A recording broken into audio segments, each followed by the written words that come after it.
எனக்கு திருநாளாக என்கின்ற பாரதிதாசனின் பாடலோடு உங்களை சந்திப்பதில் நான் மிகுந்த மகிழ்ச்சி அடைகிறேன். இந்த மேடை அலங்கரித்துக் கொண்டிருக்கக்கூடிய நண்பர் திரு அருள் நாகராஜன் அவர்களே, மூக்காவல் சங்கத்தினுடைய தலைவர், செயலாளர், பொருளாளர் மற்றும் முக்கியமான பொறுப்பில் இருக்கக்கூடிய நண்பர்களே, என்னோடு தோழர் தொழிலுக்கு இரவு பகல் பாராமல் தூக்கம் இல்லாமல் கல்வித்து காவல்துறையை கடமையாற்றிக் கொண்டிருக்கக்கூடிய கூடுதல் காவல் கண்காணிப்பாளர் இனிகோ அவர்களே, துணை காவல் கண்காணிப்பாளர் முருகன் அவர்களே, மற்றும் இருக்கக்கூடிய ஆய்வாளர்களே, சார்பாளர்களே, நண்பர்களே, பட்டியல் கட்டி பொதுமக்களே, உங்கள் அனைவருக்கும் எனது பணிவான வணக்கம். நான் மூணு ஆஸ்பெக்ட்ல பேசலாம்னு பார்க்குறேன். முதல் விஷயம் என்ன அப்படின்னா, அவர் முத்துப்பாண்டியனை இன்ட்ரோடியூஸ் பண்ணி வச்சாரு. அதை பற்றி நான் ஒரு 2 நிமிஷமாவது பேசணும். ஆக்சுவலாக முத்துப்பாண்டியன் தான் நான் இன்ட்ரோடியூஸ் பண்ணி வச்சிருக்கேன். என்னை விட அவர் உயர்ந்தவர். ஆனால் அவர் என்னை இன்ட்ரோடியூஸ் பண்ணி வைக்கிறாரு அப்படிங்கிறது எனக்கு ஒரு பெரிய பெருமை. அவர் உங்களுக்கு சொன்னார், ஒரு திருக்குறள் சொல்லி அது எத்தனாவது திருக்குறள் நம்பராக அவர் ஞாபகப்படுத்தினாங்க. அதுக்கு என்ன காரணம்னா, அந்த கதை ரொம்ப சுவாரஸ்யமானது.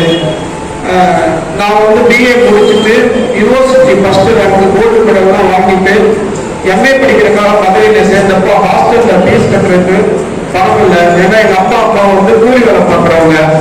அதனால பணம் இல்லைங்கிறதுனால ஹாஸ்டல்ல அட்மிஷன் மட்டும் போட்டுட்டு, இது காலேஜில் அட்மிஷன் போட்டுட்டு ஹாஸ்டல்ல ஃபீஸ் கட்டுறதுக்கு நான் கொஞ்ச நாள் கழிச்சு உங்களுக்கு பணம் கொண்டு வரேன், அது வரைக்கும் நீ எங்கேயாவது தங்கி சமாளிச்சிருப்பான்னு சொல்லிட்டு எங்க அப்பா போயிட்டாரு. நான் போய் ஒரு அரசு விடுதியில போய், அரசு மாணவர் விடுதி, நம்ம ஆபீஸ் ஸ்டாஃப் கைத்தாப்புல இருக்கு மதுரையில, அங்க போய் அங்க இருக்கக்கூடிய அந்த விடுதி காப்பாளர் வாரண்ட்ட கேட்டேன். வாரண்ட் சொன்னாரு, அட்மிஷன் தான் போனவங்க நீங்க ஜாயின் பண்ண முடியாது, அதனால நீங்க இங்க வர வேண்டாம், எங்கேயாவது போய் தங்கிக்கிறீங்கன்னாரு. வெளியில லாட்ஜில எல்லாம் காசு கொடுத்து தங்குறதுக்கு வசதி இருந்தா ஹாஸ்டல்லே நம்ம தங்கிப்போம், ஹாஸ்டல்லே நம்ம அட்மிஷன் வாங்கியிருப்பாங்க, அதுக்கும் வசதி இல்லை. அதனால என்ன பண்றேன்னு தெரியாம கொட்டி மட்டும் தூக்கிக்கிட்டு எந்த பக்கம் போறதுன்னு தெரியாம இருக்கிறப்ப ஒருத்தர் வந்தாரு. அவர் தான் இந்த முத்துப்பாண்டி. என்ன தம்பி இங்க இருக்கிறீங்கிறாரு. அவரோட எனக்கு வயசு அதிகம். முதல்ல கேட்ட கேள்வி, என்ன தம்பி இங்க இருக்கிறீங்க அப்படின்னாரு. நான் சொன்னேன், இந்த மாதிரி எனக்கு எம்ஏல அட்மிஷன் கிடைச்சிருக்கு, நான் காலேஜ் அட்மிஷன் போட்டுட்டேன், ஆனா ஹாஸ்டல் எனக்கு சேர்றதுக்கு பணம் இல்லை, எங்க அப்பா கொஞ்ச நாள் கழிச்சு கொண்டு பணம் கொண்டு தரேன்னு சொல்லியிருக்கிறாரு. அவர் எங்க அப்பா கர்நாடகா போய் பாக்குறாரு, கொஞ்ச நாள் கழிச்சு தான் வருவாரு. ஸோ அந்த மாதிரி ஸ்டேஜ்ல எனக்கு என்ன பண்றதுன்னே தெரியல. ஹாஸ்டல் வார்டன் கேட்டேன். வார்டன் சொல்லிட்டாரு, இங்கெல்லாம் யாரும் தங்கக்கூடாது. அவருக்கு கொஞ்சம் கூட யோசிக்காம சொன்னாரு, நீங்க என் ரூம்ல தங்கிக்கங்க அப்படின்னாரு. ஆக்சுவலா அவருக்கு தங்க வைக்க கூடாது, அது ஒரு பெரிய வயலேஷன். அது அவர் நீங்க எங்க ரூம்ல தங்கிக்கங்க அப்படின்னாரு. அப்ப அவர் ரூம்ல நான் தங்கிக்கிட்டேன். சரி, அவர் ரூம்ல தங்கிக்கிட்டேன். சாப்பாடுக்கு என்ன பண்றது? நான் போய் சாப்பாடு எல்லாருக்கும் கொடுக்குற சாப்பாடு அவமானப்படவே இல்லை. இது ஒன்றும் அவமானம் கிடையாது. கற்பழிச்சு அவமானம், கொலை செஞ்சு அவமானம், திருடுனா அவமானம், இது ஒன்றும் அவமானம் கிடையாது. எப்படி சாப்பாடு வாங்குறதே தெரியல. அப்ப அவர் என்ன செய்வாருன்னா, அவர் போய் அவருக்குன்னு முதல்ல சாப்பாடு வாங்கி கூட நேரிட்ட கொடுத்துட்டு திரும்ப போய் மறுபடியும் ஒரு தடவை அவருக்கு நிற்பாரு. அந்த சாப்பாடு போடுறவங்க சொல்லுவான், உங்களுக்கு தான் ஏற்கனவே சாப்பாடு கொடுத்துட்டு அப்படின்னா, என்ன மாதிரி கருப்பா இருந்தா வேற ஒருத்தர் கொடுத்து போக்கா எனக்கு கொடுப்பான்னு சொல்லி வாங்கிட்டு சாப்பிட்டு வந்துடுவாரு. இந்த மாதிரி இருந்தவங்க நாங்க 2 பேரும் போய் மதுரை கலெக்டர், அப்ப தேவராஜ் கலெக்டரா இருந்தார். கலெக்டருக்கு பெர்மிஷன், இந்த மாதிரி ஒரு ஸ்பெஷல் பெர்மிஷன் வாங்குறதுக்காக வரிசையில போய் நின்று மனு கொடுக்கறதுக்கு போனோம். கரெக்டா கலெக்டர் வரும்போது கலெக்டர் சொன்னாரு, சார் இந்த மாதிரி பேக்வர்ட் எஸ்சிஎஸ்டி ஹாஸ்டல்ல பேக்வர்ட் கிளாஸ் 30% உண்டு, நீங்க பேக்வர்ட் கிளாஸ் இருக்கீங்க, ஆனா 30% முடிஞ்சு போச்சு, ஒரு சீட்டு கூட கிடையாது, என்னால என்னுடைய பவரை யூஸ் பண்ணி ஒரு சீட் அதிகமாக்கவும் முடியாது, அதனால நீங்க சாரி தம்பி, எல்லாரும் உங்களுக்கு அட்மிஷன் கொடுக்க முடியாது, நீங்க அடுத்த வருஷம் வாங்க அப்படின்ட்டாரு தேவராஜ் சார். தேவராஜ் சாரை நான் நமது முன்னாள் முதல்வர் ஜெயலலிதா அவருடைய பாதுகாப்பு அதிகாரியாக நான் 8 வருஷம் இருந்தேன். டிஎஸ்பி 4 வருஷமோ, எஸ்பி 4 வருஷமோ. பார்க்கிற ஒவ்வொருத்தரையும் நான் அவர்கிட்ட சொல்றேன், சார் நீங்க தான் சார் எனக்கு ஹாஸ்டல்ல சீட் இல்லைன்னு சொன்னது அப்படின்னு சொன்னேன் நான் அவர்கிட்ட. அது மாதிரி சீட் இல்லைன்னு சொல்லிட்டாரு. அதுக்கப்புறம் எங்களுக்கு என்ன பண்றதுன்னே தெரியல. அப்போ எங்க ரூம்ல கரெக்டா நான் 29 நாட்கள் தங்கியிருந்தேன். 29 நாட்கள் நான் அவருடைய ரூம்ல தங்கியிருந்தேன். அதுக்கப்புறம் தான் எங்க அப்பா திடீர்னு வந்து ஒரு நாள் வந்தார். வந்தவொடனே நான் இந்த மாதிரி வியாபாரம் பார்த்தப்பா, ஏதோ கையில பணம் இருக்கு, வா ஹாஸ்டல்ல கட்டிடலாம் அப்படின்னு சொல்லி வந்து கட்டினாரு. அதுக்கப்புறம் நான் மெயின் ஹாஸ்டல்ல போய் தங்குறேன். அந்த மாசம் ஹாஸ்டல் பில் கட்டுற ஒரு பிரச்சனை வரும். ஆனா பை காட்ஸ் கிரேஸ் எனக்கு வந்து நேஷனல் மெரிட் ஸ்காலர்ஷிப் கிடைச்சது. National merit scholarship university ranks ஆகுறதுனால நேஷனல் மெரிட் ஸ்காலர்ஷிப் மாசம் 270 ரூபா கொடுத்தாங்க. மெஸ் பில் வந்து 230 ரூபா தான் வந்தது. அதனால வந்து நான் கொஞ்சம் கவலைப்படாம பத்திரம் வந்து படிக்க ஆரம்பிச்சிட்டேன். இந்த ஒரே ஒரு உதவிக்காக நான் இப்ப என்ன பண்ணேன்னா, நான் வந்து முன்னாள் முதல்வருடைய பாதுகாப்பு அதிகாரியாக எஸ்பி செக்யூரிட்டி சிஎம் செக்யூரிட்டி எஸ்பியா இருக்கும்போது அவருடைய பட்டிமன்றத்தை கேட்டாரு, எனக்காக வர முடியுமான்னு. நேரா சென்னையில பிளைட்டு பிடிச்சி இறங்கி வந்து தொடங்கி வச்சுட்டு திரும்ப பிளைட்டை பிடிச்சி சென்னைக்கு போயிட்டேன் நான். சோ அந்த மாதிரி வந்து அதுதான் அவருக்கு திருக்குறள் 2 தடவை சொன்னாரு. நம்பர்லாம் கூட சொன்னார்ல அவங்கள்ட்ட, அதுக்கு தான் சொன்னார். இது முதல் விஷயம். அவருடைய நான் வந்து ஒரு மனிதனிடம் இருக்க வேண்டிய மிக முக்கியமான குணம் வந்து நன்றி மறக்கக்கூடாது. நாம எவ்வளவு பெரிய நிலையில இருந்தாலும் பரவாயில்ல. இன்னைக்கு நாம வந்து பெரிய நிலைமையில இருக்கலாம். என்னுடைய பிள்ளைங்க இன்னைக்கு 2 பேருமே வந்து டாக்டரா இருக்காங்க. நான் இன்னைக்கு வந்து சென்னையில வந்து ஒரு மிகப்பெரிய வீட்டுல வந்து தங்கிட்டு இருக்கிறேன். ஐஏஎஸ் ஐபிஎஸ் சர்வீசஸ் சொல்லக்கூடிய வீட்டுல தங்கிட்டு இருக்கேன். எனக்குன்னு காரண வசதிகள் எல்லாமே வந்து இருக்குன்னா கூட, ஆனால் இது ஒரு 30 வருஷத்துக்கு முன்னாடி இந்த முத்துசாமி யார் அப்படின்னா ஒரு சாதாரண கூலி வேலை செய்யக்கூடியவனுடைய பிள்ளைதான். இன்னைக்கு எங்களுடைய பேரண்ட்ஸ் வந்து அப்படிதான் இருக்காங்க. நாங்க வந்து சந்தோஷமா இருக்கிறோம். இது முதல் விஷயம். 2வது விஷயம் என்ன அப்படின்னா, நம்ம வந்து இந்த சிசிடிவி பத்தி வந்து பேச வேண்டிய விஷயம். பட்டிமன்றப்பட்டி மக்கள் வந்து என்னை வந்து கேட்டப்போ நான் உடனே ஒத்துக்கிட்டதுக்கு வந்து காரணம் என்ன அப்படின்னா, சிசிடிவி வந்து உங்களுக்கு வந்து எந்த வகையிலுமே வந்து பார்த்தாலும் கூட அவர் ஏற்கனவே சொன்ன மாதிரி வந்து ஒரு 10 காவல் ஆணையர்கள் காவல் அதிகாரிகள் செய்ய வேண்டிய வேலையை ஒரு சிசிடிவி செய்யும். கண்டிப்பா வந்து பாத்தீங்க அப்படின்னு சொன்னா சிசிடிவி வந்து அதனுடைய இன்னொரு பேர் வந்து சிசிடிவிக்கு முழுமையான பாதுகாப்பு அளிக்கக்கூடிய ஒரு கருவி. 100% 24/7 நம்ம வந்து அந்த சிசிடிவியை நம்பி வந்து ஒரு வேலை செய்யலாம்.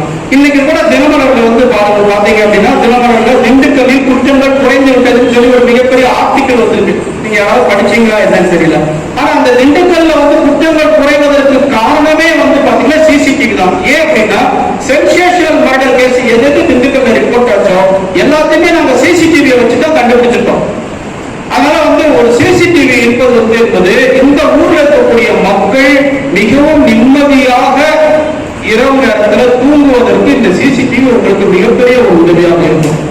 அதனால இந்த வேலையை செஞ்ச ஊர்காவல் சங்கத்தினரை நான் தலை வணங்குகிறேன். ஊர்காவல் சங்கத்துக்காக நான் வந்து நிறைய ஊர்ல போய் நிறைய நிகழ்ச்சிகள் அட்டன் பண்ணியிருக்கேன். இந்த மாதிரி சிசிடிவி போடுறது அதெல்லாம் வந்து பாத்தீங்கன்னா ஒரு அமைப்பை வச்சு அதுல எல்லாரையும் ஒன்றிணைத்து ஊர்காவல் சங்கத்தின் சார்பாக செய்யக்கூடிய பட்டியல் பட்டியல மட்டும்தான் நான் பார்க்கிறேன். ஒரு வித்தியாசமான ஒரு ரொம்ப ஒரு இனிமையான ஒரு இந்த ஊருக்கு நான் வந்து ஏற்கனவே வந்திருக்கேன். 10 வருஷத்துக்கு முன்னால 2010 வந்து காமராஜருடைய பிறந்தநாள் விழா வந்து நிகழ்ச்சியில வந்து இங்க வந்து நான் கலந்துக்கிட்டேன். தினத்தந்தி சார்பா நடந்த கல்வி விழாவில் நான் வந்து கலந்துக்கிட்டேன். ரொம்ப மிகவும் ஒரு பிடித்தமான ஒரு என்ன காரணம் அப்படின்னா, நீங்க எப்படி அதை பாக்குறீங்கன்னு தெரியல. நான் ஏற்கனவே பெரும்பாலும் என்னுடைய வாழ்க்கையை சென்னையில இருந்ததுனால நான் வந்து சொல்றேன்.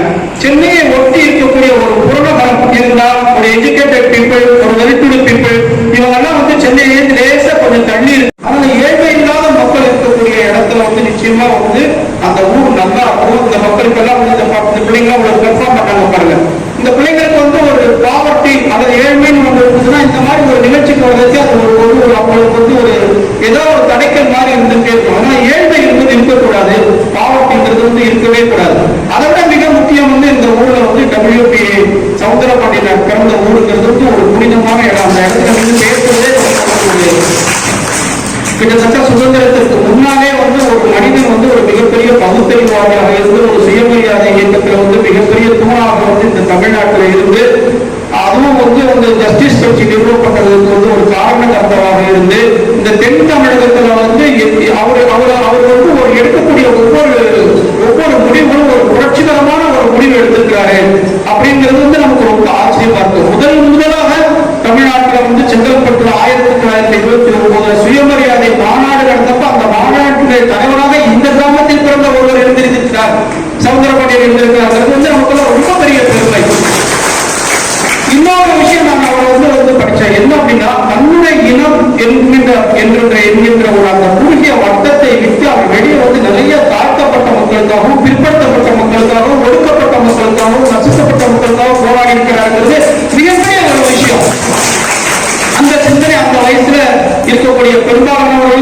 இருக்காது.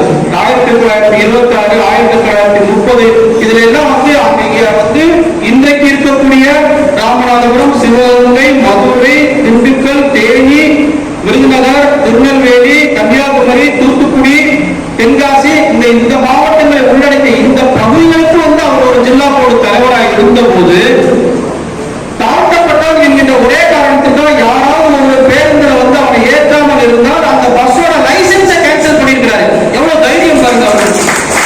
அந்த அளவுக்கு ஒரு மனிதர் பிறந்த ஒரு ஊர்ல வந்து நம்ம வந்து நிக்கிறதுங்கிறது எனக்கெல்லாம் உண்மையில ஒரு பெரிய பெருமையாக இருக்கிறது.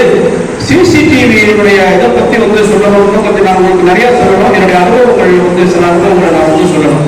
நான் சென்னை மாநகரத்தில் பரங்கிமலையினுடைய துணை ஆணையராக 2018, 2019 ஆண்டு பணிபுரிந்தேன். அப்ப வந்து பாத்தீங்கன்னா நிறைய சிசிடிவி நாங்க வந்து பல்லாவரம், முரம்பட்டை, தாம்பரம் இந்த மாதிரி பகுதிகளில் நிறைய சிசிடிவி வந்து போட்டோம். ஒரே நாள்ல அப்போதைய கமிஷனரை வச்சு 1043 சிசிடிவி கேமராக்கள் நாங்க திறந்தோம். கமிஷனர் வந்து மிகப்பெரிய அளவுல பாராட்டாரு. இன்றைக்கு வந்து அந்த சென்ட் தாமஸ் மவுண்ட் டிஸ்ட்ரிக்ட்ல மட்டும் 24,000 சிசிடிவி கேமராக்கள் போடப்பட்டிருக்கு. அதனுடைய விளைவு என்ன அப்படின்னா திருட்டு போறது போயிட்டு தான் இருந்தது. ஆனால் அந்த திருட்டை கண்டுபிடிப்பதற்கு வந்து இந்த சிசிடிவி வந்து மிகப்பெரிய உதவியாக இருந்தது. அதனால சென்ட் தாமஸ் மவுண்ட் டிஸ்ட்ரிக்ட்ல தான் சென்னையிலேயே அதிகமான ரெக்கவரி 87% காலாமல் போன பொருட்களை கண்டுபிடித்து சென்னை மாநகரத்தில் குற்றங்களை கண்டுபிடிப்பது முதலிடத்தில் இருந்தது சென்ட் தாமஸ் மவுண்ட் டிஸ்ட்ரிக்ட். அதுக்கு அடிப்படை காரணம் இந்த சிசிடிவி தான். அதனால இந்த சிசிடிவி இருந்தா குற்றங்கள் நடக்குமா நடக்காதா அது வந்து கேள்வி. நடக்காது. அதை மீறி நடந்தால் உண்மையான குற்றவாளியை கண்டுபிடிக்க முடியும். அதுதான் இந்த சிசிடிவியோட பிளஸ் பாயிண்ட். அவர் வந்து சொன்னார் இல்லையா, சிசிடிவி வந்து பாத்தீங்க அப்படின்னு சொன்னா சிசிடிவி வந்து ஒரு தவறான மனிதனை காட்டி கொடுக்காது. சிசிடிவி வந்து பொய் சொல்லாது. சிசிடிவி வந்து அந்த நேரம் தவறாம அதுல என்ன நேரம் ரெக்கார்ட் இருக்கோ அந்த நேரத்தை வந்து காட்டும். சிசிடிவி வந்து 24/7 அப்படியே போட்ட இடத்துல அப்படியே இருந்துகிட்டே இருக்கும். சிசிடிவி வந்து அப்படியே எல்லாத்தையும் ரெக்கார்ட் பண்ணும். அது வந்து காவல் வலிக்கிறே உட்கார்ந்துக்காது போலீஸ் கான்ஸ்டபிள் மாதிரி. எனவே காவல்துறைக்கு மட்டுமல்லாமல் பொதுமக்களுக்கும் வந்து பாத்தீங்கன்னா இந்த சிசிடிவிங்கிறது வந்து ஒரு மிகப்பெரிய விஷயம். வீட்டிலேயே நீங்க சிசிடிவி போட்டிருந்தீங்க அப்படின்னா நீங்கள் மிகவும் பாதுகாப்பாக இருக்கிறீர்கள் என்று அர்த்தம். உங்களுக்கு சென்னையில கோயம்பேடுல வந்து ஒரு வித்தியாசமான கேஸ் ரிப்போர்ட் ஆச்சு. உங்களுக்கு தெரியுமா தெரியல. ஒரு சினிமா இயக்குனர், பிரபல சினிமா இயக்குனர் ஒருத்தர் வந்து கோயம்பேடு மாவட்டத்துல ஒருத்தர் குத்துயிரும் குறையுமா கிடக்கிறாரு அவர் இந்த மாதிரி அப்படின்னு சொல்லி போலீஸ்ல கொண்டு வந்து கம்ப்ளைண்ட் கொண்டு வந்து கொடுத்தாரு. இந்த மாதிரி அவரை கொஞ்சம் காப்பாற்றுங்க சார். உடனே போலீஸ் என்ன பண்ணாங்க அப்படின்னா, நீங்க தான் வந்து அவர் ஏதாவது வந்து பண்ணிருப்பீங்க, நீங்க முதல்ல உட்காருங்க அப்படின்னு சொல்லி அவரை உட்கார வச்சுட்டாங்க. அவருக்கு என்ன பண்றதுன்னே தெரியல. நான் ஒரு பெரிய இயக்குனர்னு சொல்றாரு, யாரும் நம்ப மாட்டேங்கிறாங்க. ஏன்னா அவரு அந்த மாதிரி ஸ்டேஜ்ல இருக்கிறாரு. அவர் வந்து அவ்வளவு கெத்தா இருந்தாங்க, ரொம்ப எளிமையான உடைய வந்து மிக எளிமையான ஒரு மனிதனாக இருக்கிறதுனால அவரை உட்கார வச்சுட்டாங்க. உடனே சினிமாக்காரங்க எல்லாருக்கும் வந்து ரொம்ப வந்து கோபம். எப்படி நீங்க வந்து ஒரு இயக்குனரோ ஒரு பிரபல டைரக்டரோ வந்து நீங்க கொண்டு வந்து போலீஸ் ஸ்டேஷன்ல உட்கார வச்சிருக்கீங்க அப்படின்னு. இல்ல சார், இருந்தாலும் ஒருத்தர் இறந்துதான் இவருக்கு தகவல் கொடுத்தாரு. ஆனா இவரும் அவரும் தான் ஒரே இடத்துல இருந்திருக்காங்க. அதனால நாங்க இவரை வந்து உட்கார வச்சுட்டோம் அப்படின்னு சொன்னதுக்கு அப்புறம் வந்து பாத்தீங்க அப்படின்னா கிட்டத்தட்ட 3 நாட்கள் வந்து தீவிரமான புலன் விசாரணை நடந்தது. 3 நாட்கள் தீவிரமான புலன் விசாரணை நடந்தது. அந்த 3வது நாள் ஒரு கான்ஸ்டபிள் வந்து ஒரு சிசிடிவி ஃபுட்டேஜ் எடுத்துட்டு வர்றாரு. அந்த சிசிடிவி ஃபுட்டேஜ்ல வந்து பார்க்கும்போது தான் வந்து அவர் இயல்பாவே இறக்கிறது தெரிகிறதே ஒழிய பக்கத்துல யாருமே இல்லை. அதனால இவருடைய இறப்புக்கு காரணம் இல்லை என்று அவர் அந்த வழக்கிலிருந்து விடுதலை செய்யப்பட்டதுக்கு அடிப்படை காரணமாக இருந்தது ஒரு சிசிடிவி. நிறைய விஷயங்கள் வந்து விஷயங்கள் சொல்லலாம். எனக்கு தெரிஞ்சு வந்து பாத்தீங்கன்னா ஒரு வித்தியாசமான வழக்கு என்ன அப்படின்னு சொன்னா, அவர்களுடைய உறவினர்களே கொலை செய்துவிட்டு தனக்கு வேண்டாத பகையாளிகள் மேல் வந்து இவங்க தான் வந்தாங்க, இவங்க தான் இந்த மாதிரி பண்ணாங்க, இவங்க தான் இது பண்ணாங்கன்னு சொல்லி ரிட்டர்ன் கம்ப்ளைண்டே கொண்டு வந்து கொடுத்துட்டாங்க. நாங்களும் அவங்கள போட்டு 2-3 நாள் வந்து போலீஸ் லாங்குவேஜ்ல போட்டு விசாரணை பண்ணி பார்த்தா கடைசியில் நமக்கே ரொம்ப பரிதாபமா இருந்தது. எந்த வகையிலும் வரமாட்டேங்கிறாங்களே, என்ன பண்றதுன்னு தெரியாம கடைசியில சிசிடிவி பார்த்தா அதே ஒரு பெரிய உறவினர்கள் வந்து கொலை செஞ்சது அதுக்கப்புறம் தான் வந்து தெரிய வந்தது. அதே மாதிரி லாவண்யான்னு சொல்லிட்டு ஒரு பொண்ணு, நீங்க கேள்விப்பட்டிருப்பீங்க, ரொம்ப ஒரு பாப்புலரான கேஸ் சென்னையில. அந்த பொண்ணு வந்து ஒரு பெரிய இதுல வந்து ஒர்க் பண்ணுது. அது வந்து வேலைக்கு போயிட்டு திருப்பி வரும்போது வந்து ஒரு 3 பேர் ஒரு 2 வீலர்ல 3 பேர் வந்து வடக்கி அதை வந்து ராபரி பண்றாங்க. ராபரி பண்ணி அதை வந்து தப்பிச்சு ஓடுனதுக்கு அப்புறம் அதை வந்து ஒருத்தர் விரட்டி கல்லால எரிஞ்சு அதை வந்து ஒரு காட்டுக்குள்ள வந்து இழுத்துட்டு போய், ஆனா வந்து கற்பழிக்கல, காட்டுக்குள்ள இழுத்துட்டு போய் ரொம்ப கொடுமைப்படுத்தி அவனை வந்து இது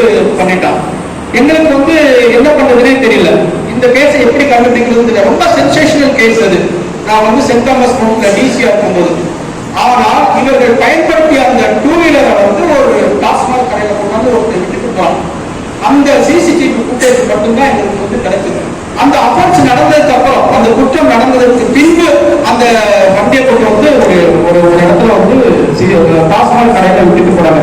இது யாரு விட்டுட்டு போறாங்க அப்படின்னு சொல்லிட்டு நாம வந்து பார்த்து நாம தேடும்போது, ஒரு வீட்டுல ஒரு சாதாரண குடிசையில ஒரு ஸ்லம்ல குடிசை வாழ் மக்கள் வாழக்கூடிய ஒரு இடத்துல ஒரே ஒரு சிசிடிவி ஒரு அம்மா போட்டிருக்கு. ஒரே ஒரு சிசிடிவி ஒரு அம்மா போட்டிருக்கு. அந்த சிசிடிவில இந்த பையன் யார் கொண்டாந்து விட்டுட்டு போனாலும் அந்த பையன் வந்து அந்த வண்டியில டூ வீலர்ல போறது ரெக்கார்ட் ஆயிருக்கு. அதை பார்த்துட்டு அந்த அம்மா சொல்லுது, இந்த பையன் தான் சார் இந்த வண்டியை வந்து ஓட்டியிருக்கான், இது வரைக்கும் தான் எனக்கு தெரியும் அப்படின்னு சொல்லி தகவல் பிடிச்சோன்னா அந்த பையனை பிடிச்சி அதன் மூலம் வந்து குற்றவாளியை பிடித்து கடைசியில் வந்து பாத்தீங்கன்னா அந்த அந்த பொருட்கள் எல்லாத்தையும் மீட்டோம். இதுல ரொம்ப எனக்கு வந்து ரொம்ப ஒரு உணர்ச்சிகரமான ஒரு விஷயம் என்ன அப்படின்னா, அந்த அந்த அந்த பாப்பாவுக்கு வந்து விரைவில் திருமணமாக போகிறது. அதனால வந்து சென்டிமெண்டா ஒரு மோதிரம் வந்து அவங்க வந்து போட்டிருந்தாங்க. எனக்கு வந்து இந்த மோதிரத்தை வந்து எப்படியாவது நீங்க வாங்கி கொடுத்தீங்கன்னா எனக்கு அது வந்து ஒரு பெரிய ஒரு வாழ்க்கையில ஒரு பெரிய ஒரு உதாரணம் காவல்துறை செய்யக்கூடிய உதவியா இருக்கும் அப்படின்னு வந்து சொல்லி சொன்னாங்க. அந்த பையன்கிட்ட எல்லாம் நாங்க வந்து விசாரிச்சு அவங்க இந்த பிள்ளைகிட்ட இருந்து திருடின பொருட்கள், ராபரி பறிமுதல் செய்த பொருட்கள் எல்லாம் ஒவ்வொன்னா வாங்கி யாராட்ட கொடுத்தாங்களோ எல்லாம் போய் கடைசியில அந்த அதே மோதிரத்தை வந்து கண்டுபிடிச்சு அவங்க வந்து கொடுத்தோம். அவங்களுடைய குடும்பத்தினர் அந்த பொண்ணோட மேரேஜ் அன்னைக்கு நேரா வந்து எங்களுடைய சென்னை கமிஷனரை வந்து இன்வைட் பண்ணாங்க, அந்த மேரேஜுக்கு வரணும் அப்படின்னு சொல்லிட்டு. கமிஷனர் சார்பா வந்து நாங்க வந்து காவல்துறை அதிகாரிகள் போய் அந்த பெண்ணினுடைய திருமணத்தில் கலந்து கொண்டோம். எல்லா மீடியாவையும் அந்த அம்மா சொல்லும் போது வந்து சொன்னாங்க, என்னுடைய உயிரை காப்பாற்றியது மட்டுமில்லாமல் என்னுடைய குடும்ப உடமையையும் கொடுத்து என்னுடைய வாழ்க்கையை நல்ல வாழ்க்கையை அமைத்து கொடுத்து சென்னை காவல்துறைக்கு நன்றின்னு சொன்னாங்க. ஆனால் நான் இந்த சொல்ற கதையெல்லாம் எதுக்குன்னா, அதற்கு அடிப்படையாக இருந்தது ஒரு சிசிடிவி. நீங்க அதுதான் புரிஞ்சுக்கணும். அதுக்கு அடிப்படையாக இருந்தது ஒரு சிசிடிவி.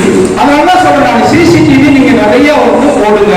சிசிடிவியை போடுவது என்பது, சிசிடிவிக்காக பணம் செலவழிப்பது என்பது வந்து பாத்தீங்கன்னா அது செலவு கிடையாது, அது ஒரு மூலதனம். It is an investment, it is not an expenditure, so it is purely an investment. அதுல நீங்க போட்டீங்கன்னா கண்டிப்பாக வந்து உங்களுக்கு அதற்கு தகுந்த பலன்கள் கிடைக்கும், பலன்கள் கிடைக்கும். இதே மாதிரி வந்து நீங்க சென்னையில் இதுல திண்டுக்கல்ல பாலக்கட்டுற பகுதியில வந்து மக்கள் வந்து போட்டாங்க. அதுக்கப்புறம் இப்ப அந்த ஏரியாவில் இருக்கக்கூடிய திருட்டு வந்து குறைஞ்சு போயிடுச்சுன்னு சொல்லிட்டு அந்த குடியிருப்போர் சங்கத்துக்காரே எனக்கு வந்து போன் பண்ணி சொன்னாரு, எங்க நீங்க போனாலும் சரி, எங்க எல்லாம் சிசிடிவி இருக்கிறதோ. இன்னொரு வேட்டுகோள் இந்த ஊர்காவல் சங்கத்தில் இருக்கு, என்ன அப்படின்னு சொன்னா, நீங்க ஒரு சின்ன ஒரு அட்வர்டைஸ்மெண்ட் வந்து வைக்கணும். ஒரு 2 வரியில இந்த ஊர் முழுவதும் சிசிடிவி பொருத்தப்பட்டுள்ளது அப்படின்னு வச்சீங்கன்னா, உங்க பட்டியலின்பட்டியை பற்றி தெரியாத ஒருத்தர் எவனாவது சிவகங்கையிலேருந்து டூ வீலர் எடுத்துட்டு வருவாங்க செயின் சிராக்ஸ் பண்றதுக்கு. பெண்களோட வந்து செயினை வந்து அறுக்கிறதுக்கு எவனா ஒருத்தர் சிவகங்கையிலேருந்து டூ வீலர்ல 2 பேர் வருவான். விடிய விடிய டிராவல் பண்ணி பட்டியலின்பட்டியில ஒரு சிராக்ஸ் பண்ணிட்டு திரும்ப சிவகங்கை போயிடுவாங்க. அவனுக்கு இந்த விளம்பரத்தை பார்க்கும்போது தெரியும், ஆஹா இந்த ஊர்ல சிசிடிவி வச்சிருக்காங்க, வேண்டாம் நம்ம இந்த ஊருக்குள்ள வர வேண்டாம் என்று அவர் திரும்ப ஓய்வுவார். அதனால சிசிடிவி போடுவது என்பது இந்த ஊருக்கு நீங்கள் செய்யக்கூடிய மிகப்பெரிய தொண்டு. உங்களை நான் மனமாக வாழ்த்துகிறேன், பாராட்டுகிறேன். எங்களுடைய பணியை நீங்கள் செய்கிறீர்கள், காவல்துறை செய்ய வேண்டிய பணியை நீங்கள் செய்கிறீர்கள். எங்களுடைய பணியை அதை இலகுவாக்கும். இது 2வது விஷயம். முதல்ல முத்துப்பாண்டி பற்றி சொல்லிட்டேன், 2வது சிசிடிவி. 3வது எங்களுடைய பர்சனல் சப்ஜெக்ட் ஒன்று இருக்கு. அது என்ன அப்படின்னா, வில்லேஜ் விஜிலன்ஸ் போலீஸ் ஆபீசர், கிராமப்புற காவலர் அப்படின்னு சொல்லிட்டு நாம வந்து ஒவ்வொரு தாய் கிராமங்களுக்கும் ஒரு காவலரை வந்து நியமிக்கிறோம். அந்த காவலர் வந்து அந்த தாய் கிராமத்திற்கும் காவல் நிலையத்திற்கும் இடையே ஒரு பாலமாக இருந்து இந்த ஊர் சம்பந்தப்பட்ட எல்லா பிரச்சனையும் அவர்தான் பார்ப்பார். இந்த ஊர்ல இருக்கக்கூடிய மக்களுக்கு செய்ய வேண்டிய நல்லது, போலீஸ் ஸ்டேஷன் சார்பாக செய்ய வேண்டிய நல்லதெல்லாம் வந்து அவர் தான் செய்வார். இந்த ஊர்ல இருக்கக்கூடிய குற்றவாளிகளை அவர் தான் கண்காணிப்பார். இந்த ஊர்ல இருக்கக்கூடிய வேறு துறை சம்பந்தப்பட்ட பிரச்சனை, சுகாதாரத்துறை சம்பந்தப்பட்ட பிரச்சனையாக இருந்தாலும் சரி, போக்குவரத்து துறை சம்பந்தப்பட்ட பிரச்சனையாக இருந்தாலும் சரி, அவர் வந்து உங்களுக்கு ஹெல்ப் பண்ணுவார். அந்த மாதிரி வந்து ஒருத்தர் நாங்க இன்ட்ரோடியூஸ் பண்ணிருக்கோம். நினைக்கிறார் பாருங்க, இவர்தான் உங்க ஊர் போலீஸ்காரர். இவர் வந்து மினி கிளினிக் மாதிரி ஒரு மினி போலீஸ் ஸ்டேஷன் கான்செப்ட் புரியுதா? இவர் வந்து போலீஸ் அட் டோர் ஸ்டெப்ஸ் சொல்லுவாங்க, நீங்க கேள்விப்பட்டிருக்கீங்களா? போலீஸ் அட் டோர் ஸ்டெப்ஸ் அப்படின்னா என்னன்னா, நம்ம வாசப்படியிலே வந்து ஒரு போலீஸ் ஸ்டேஷன் இருந்தா எப்படி இருக்கும், அந்த மாதிரி ஒரு டெய்லி வந்து உங்க ஊரை சுத்தி சுத்தி வருவாரு.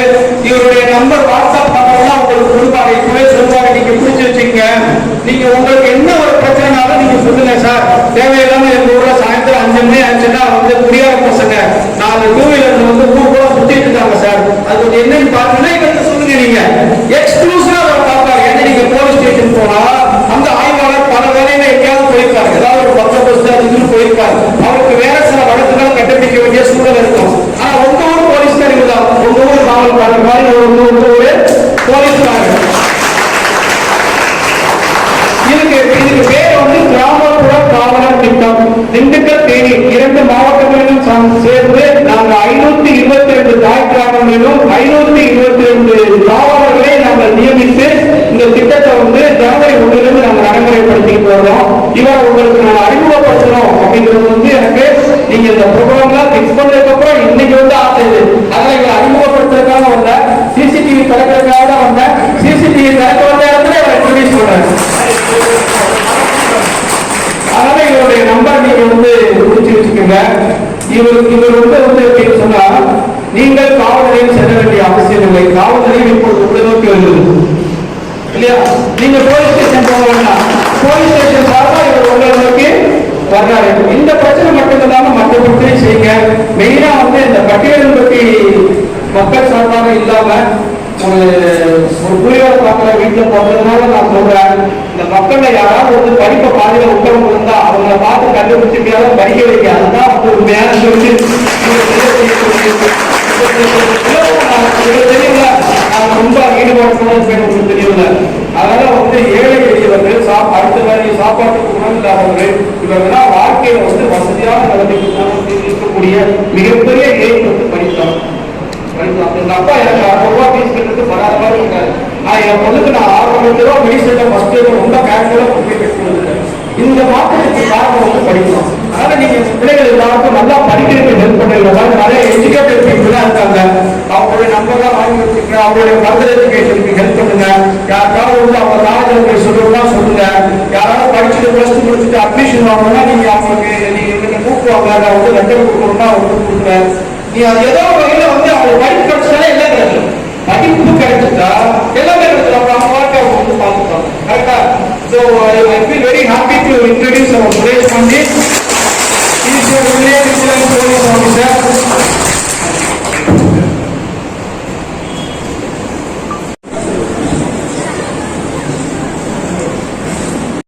பட்டியல்பட்டி ஊருக்கு வந்தது என்னுடைய பிறப்பு ஊருக்கு போயிட்டு வந்ததுனால எனக்கு ரொம்ப சந்தோஷமா இருக்கு.